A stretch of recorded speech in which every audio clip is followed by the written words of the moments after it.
Hi, I'm Ben van Overmeyer, a researcher at the Ghent Center for Buddhist Studies, and today I'm going to provide a lightning quick overview of an article I wrote. How female-friendly is Zen Buddhism? Though you might think that Zen is all peace and tolerance, like with most religions, the truth is more complex. Zen in fact has a long history of silencing female voices. This can be seen in commentaries on Koan, which are Zen riddles used to train students. A famous example is, does a dog have Buddha nature?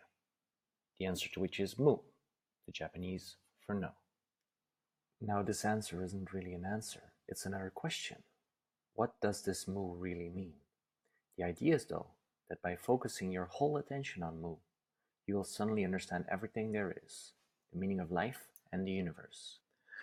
Now traditional interpretations of Koan, mostly written by men, often use imagery that is about violence, conflict, and competition to describe how one gains insight in a koan. This method of interpretation is called the grasping way. But there's a second strain of koan interpretation, hidden and associated with women. This strain describes gaining insight in koan as an experience of love and connection, and is called the granting way.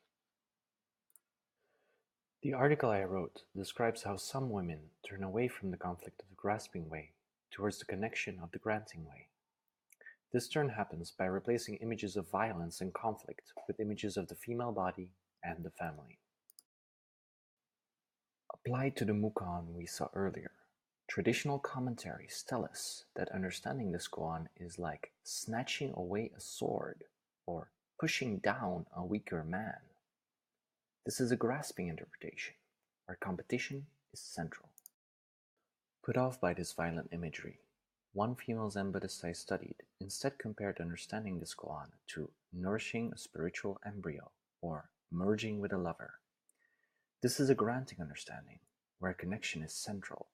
By shifting the imagery, the koan suddenly made sense to her.